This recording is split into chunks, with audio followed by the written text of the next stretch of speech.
Tonight on KVAQ-TV, a local business at South Padre Island is ready for crowds this spring break, with or without a mask. Plus, will face coverings continue to be enforced at UTRGV? And find out what fashion trends are in season in our new Spanish segment, Descubriendo El Valle. KVAQ-TV starts now.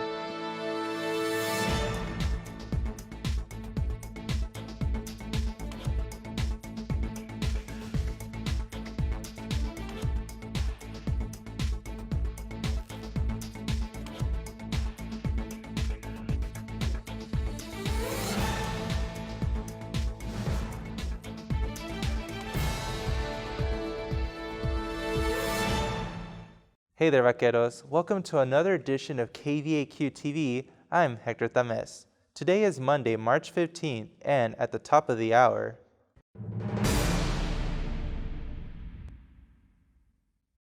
The city of South Padre Island and a local business are ready for spring break, this week with or without a mask, despite the presence of COVID-19. Our reporter Adam Cardona is at South Padre Island. Adam? That's right, I'm currently at Clayton's Beach Bar and Grill, where they have prepared to conduct business as usual now that Governor Greg Abbott's mandates have changed.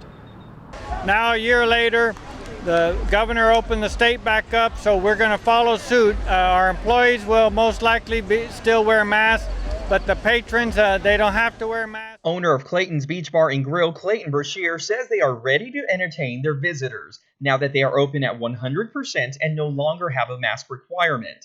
He shares some advice for those who want to visit but still have health concerns. If you feel like you're not healthy, then wear your mask, social distance, don't hang around people. But here at Clayton's, we want you to come out, have a good time. We spoke with South Padre Island City Manager Randy Smith and learned about their plans now that all businesses, such as Clayton's, are allowed to open at full capacity.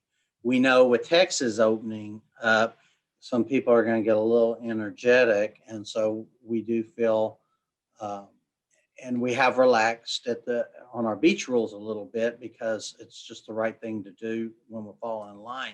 But we still are encouraging the wearing a mask when you can't social distance. We're encouraging social distancing. Smith mentions that they are encouraging and expecting a more family-oriented spring break during this season. We are doing our traditional planning. Now, what we're not really having to do is focus on issuing special event permits. We're not issuing those permits anyways, even with Texas open. We met up with island local Tommy SAENZ, who shares his thoughts on this year's spring break at the island. We're starting to see more families versus spring breakers. I'm going to stay away from the large venues, so to speak. So I will go to my normal, smaller places. I think most people are going to do the same thing. We feel safer that way.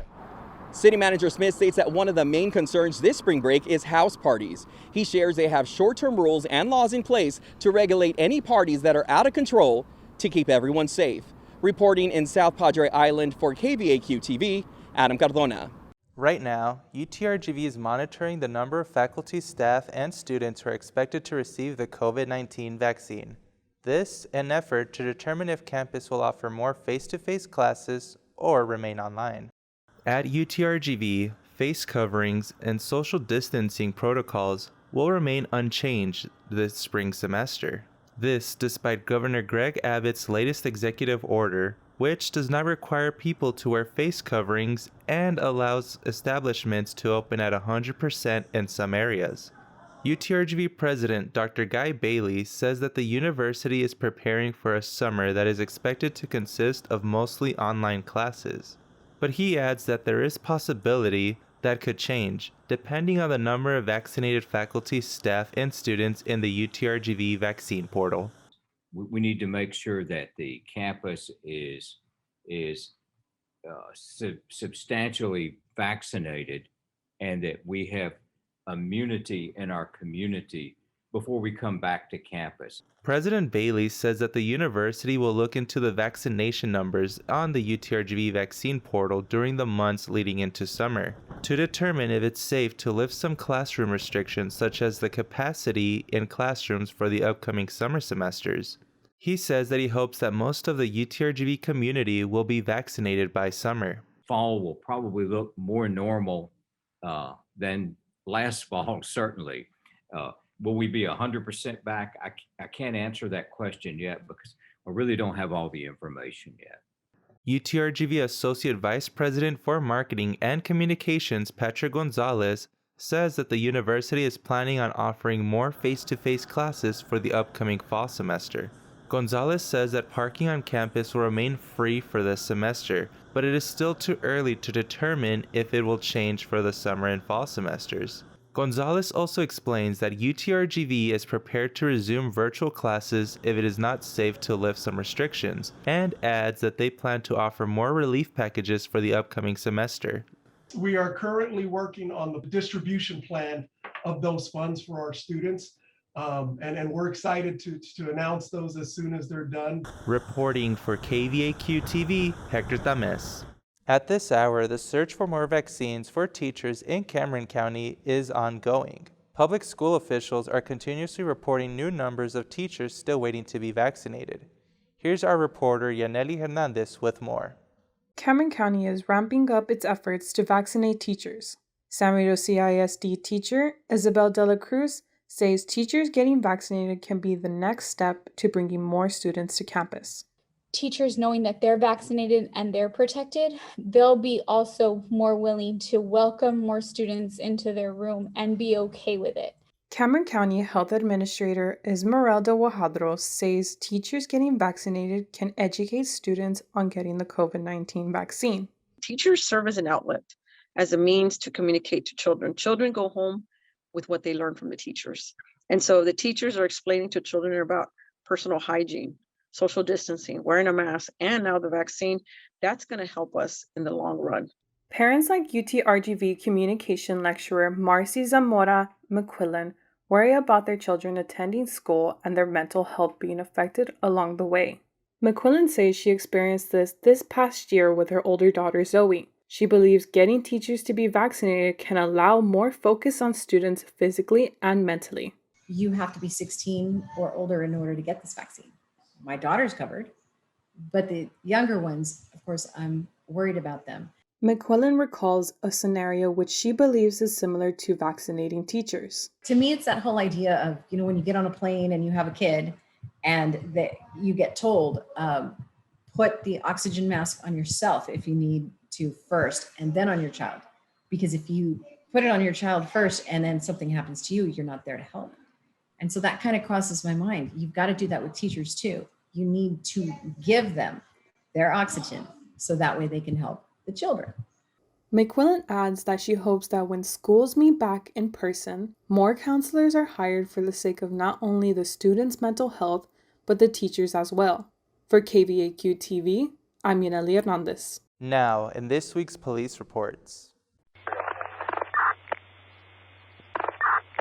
The Hidalgo County Sheriff's Office is looking for this man. The suspect is facing charges of assaulting a household member with a previous conviction. Police describe the suspect as a 34-year-old male with black hair, brown eyes, who is 5 feet 9 inches tall and weighing about 170 pounds. He was last seen in McAllen. If you have any information, contact the Hidalgo County Sheriff's Office at 956-383-8114 or anonymously call the Hidalgo County Crime Stoppers hotline at 956-668-8477. Brownsville Police Department is asking for your help locating a suspect. 37-year-old Mario Larios Vasquez has an active arrest warrant for misdemeanor theft. You can contact the Brownsville Crime Stoppers at 956-546-8477 or submit a tip to brownsvillecrimestoppers.com. Students can now apply for the Ambassador Program Scholarship. The Engaged Scholarship and Learning Ambassador Program awards 6 to 8 scholarships each fall and spring. Recipients of this scholarship will promote program activities through presentations and outreach events and other duties. There are 3 types of awards: the Gold, Silver, and Bronze Award. To apply for this scholarship, you must be a full-time undergraduate student with a minimum of 60 credit hours and a minimum 3.0 cumulative GPA. The deadline to apply is March 27, 2021. Now here's this week's Descubriendo El Valle with reporter Alan Martinez.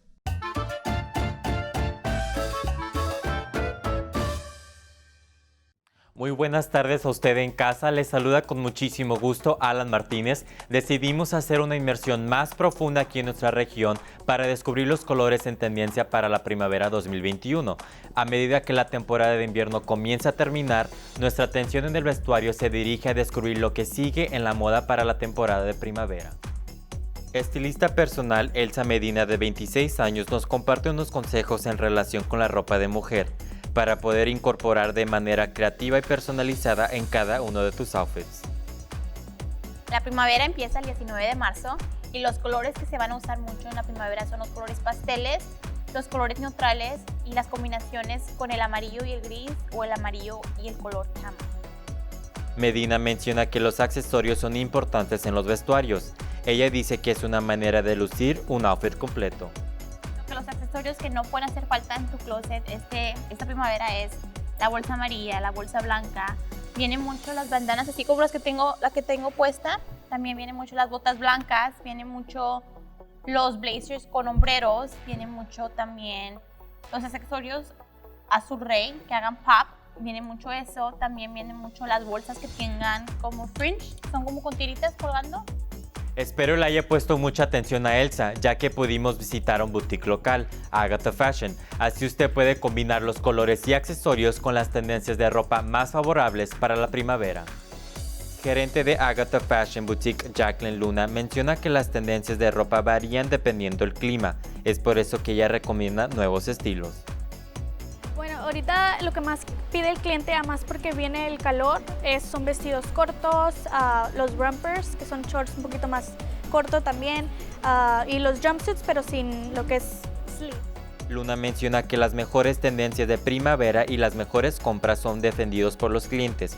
Es por eso que nos demostró un vestido que se puede usar para disfrutar el clima de la primavera. Este es un estilo que se está usando por la temporada, viene un poquito abierto de atrás y al frente y viene fresco. Luna menciona que la meta es expandir la moda, por eso agrega que los tonos y estilos son fáciles de combinar, sirven como elementos neutros para marcar contrastes, así como para jugar con la iluminación en la ropa. Ahora, para finalizar el segmento, nos vamos con la moda de los hombres, en relación con los trajes o smoking. Según los grandes diseñadores en la moda masculina, el varón quiere sentirse cómodo y verse bien. Hablamos con el gerente de The Men's Warehouse, PEREZ, quien nos comparte las tendencias más favorables en los trajes, ya que los cortes han cambiado en los últimos años. Solemos ver trajes de corte más slim, esa es la tendencia. Ese es el corte que buscan casi todos los clientes, más ajustado en los hombros, pecho, abrigo, cintura, algo que les va a dar esa mejor silueta. PEREZ menciona que la forma en que los hombres se visten se está volviendo más colorida, más aventurera y a menos limitada por las reglas tradicionales y códigos de vestimenta. Aquí hay un ejemplo perfecto de un traje que recomendamos para la temporada de primavera. Es nuestro azul de encuestas para hombres, nuestro azul brillante de Calvin Klein.